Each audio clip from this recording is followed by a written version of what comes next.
You don't have to be rich to go to Disney. You just have to do things different. And that's what my videos are about. How to do things different and how to get to Disney on a budget. So if that's something you would be interested in, be sure to like and subscribe. And if you're already a subscriber, make sure you hit that bell button so that you can be notified every time I upload a new video. As always, there's a bunch of different ways that you can save money or possibly even stay for free on your Disney vacation. And so what I want to do is, like I always do, go worst first. And by worst first, I mean what is the worst deal you could possibly get or whatever. There's all kinds of ideas that are going to be worse than mine, but I'm just saying that the worst ideas I have for like budget saving, if that makes any sense, which it kind of doesn't as I say it. But anyways, I'm going to go with my worst first. For me, not getting any kind of deal would be the worst.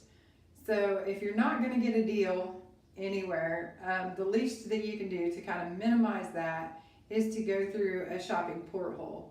And by that I mean like an Ebates or a Swagbucks, and I know you guys have heard me talk about that a bunch, but those are two sites that you just can't beat.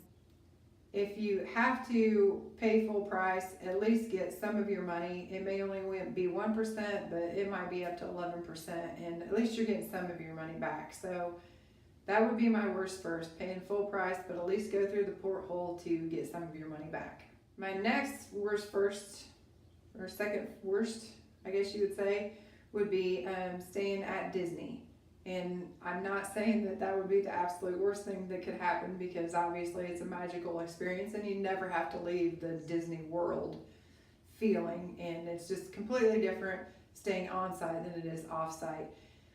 But if you're going to be staying on site, my advice would be to go during the value season, not only because it's cheaper, but again, you're going to get a lot more bang for your buck. But during value season, a lot of the times they offer what they call free dining.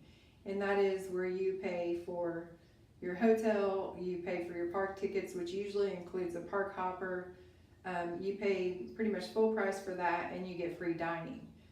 A lot of the times when you add it all up, the free dining doesn't equal up to the same amount as if you had taken, because usually they give you an option. You can either get a percentage off of your room or you can get free dining.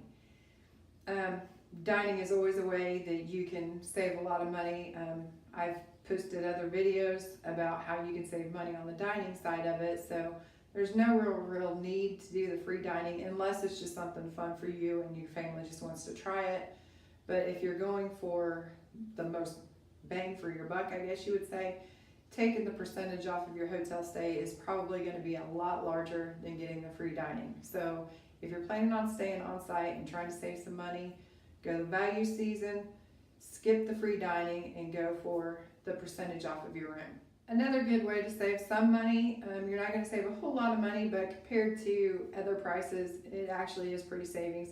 And that is, you can buy DVC points. And what DVC is it's Disney Vacation something, I don't remember.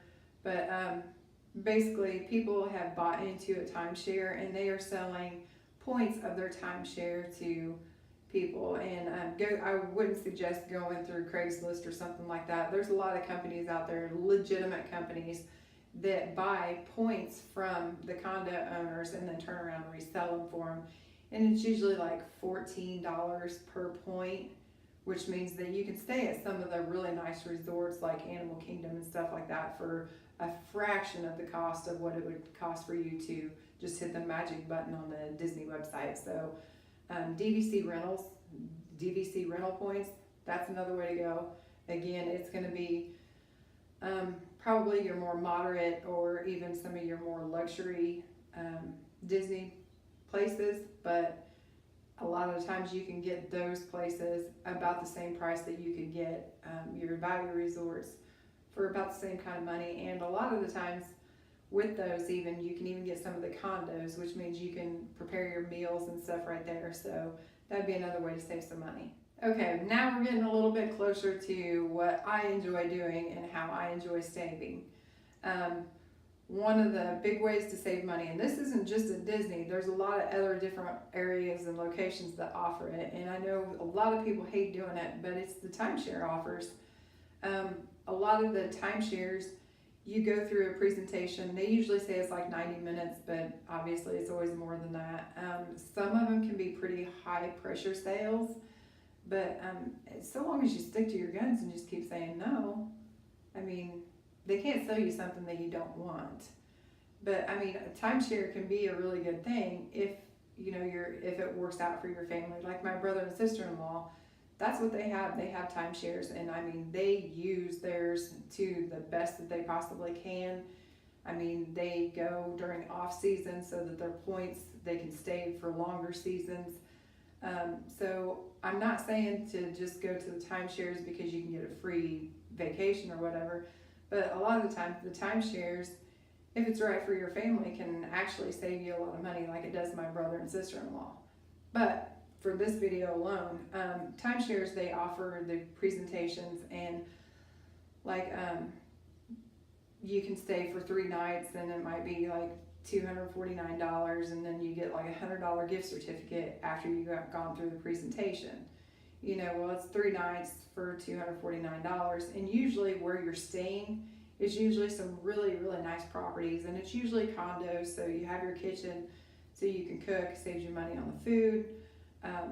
So that's a really good way to go. So, and there's a lot of different timeshare options, especially in the Orlando area. I know there's 2 in particular. There's Westgate, and then Wyndham also offers timeshare presentations in the Orlando area.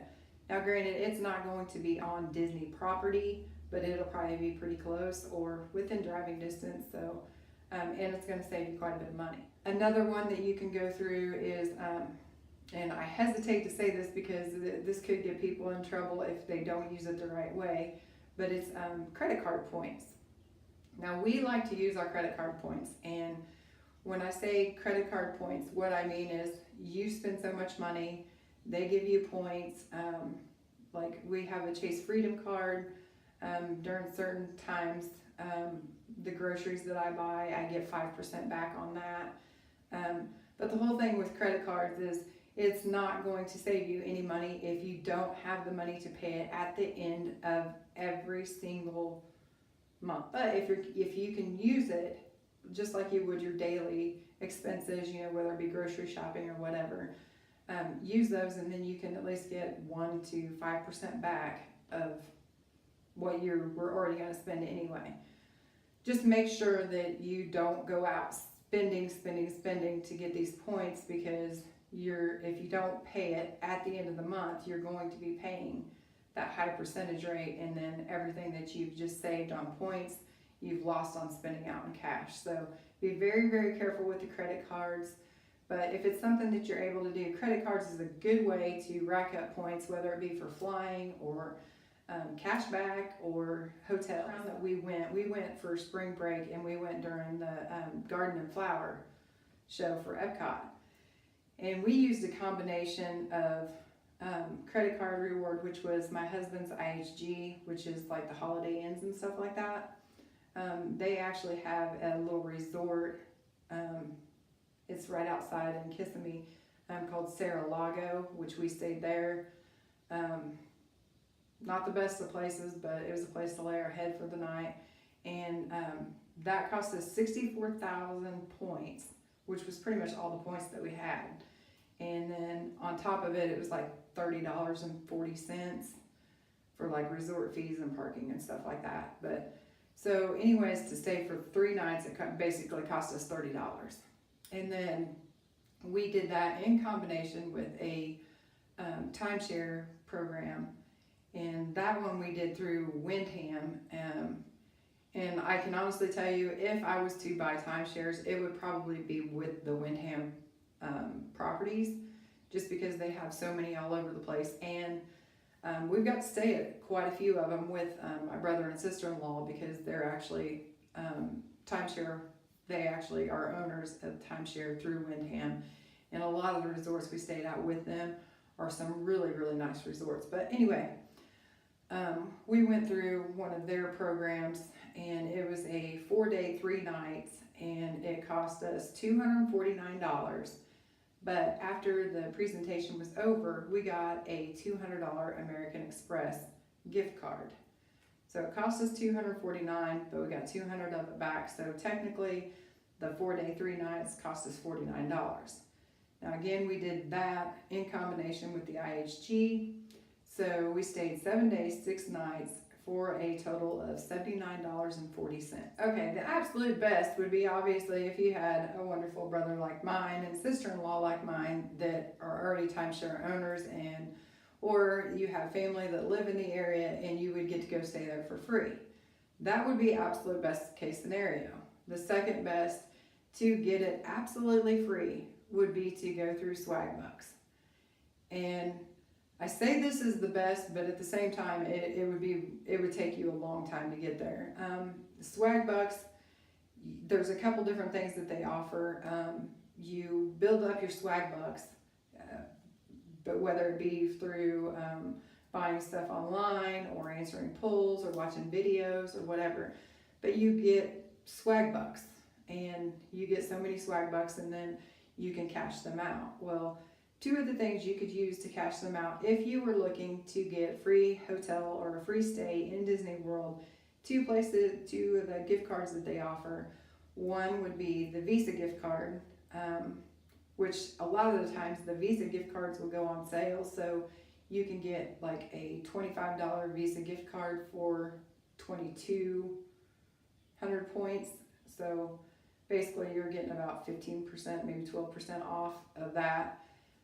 So you can either do it by getting Visa gift cards and saving up enough to where you have enough Visa gift cards to where you could get a hotel stay of your choice. The second way would be you can also get hotel.com gift cards through Swagbucks. And again, it would take you a long time to build up that many Swagbucks if you're planning on going and staying for any length of time. But if you're going for free and you know it's going to be like 2 years out or however long out, the further out you plan, if you were planning on getting free, absolutely free, if you're planning 2 years out, go ahead and start getting on those Swagbucks now and start getting as many Swagbucks as you possibly can, and then cash them all in for those Visa or for those hotel.com gift cards, and then you'll get a free stay. So that would be next to having some place to stay for free, whether it be through family or friends or whatever in the area. That would be the best way to go to get a place to stay for absolutely free. I hope you're enjoying these videos, and I hope you're getting a lot of information from them. If you are, again, be sure to like and subscribe, and if you're already a subscriber, hit the bell button so that you can be notified of anytime I upload new videos. Until next time.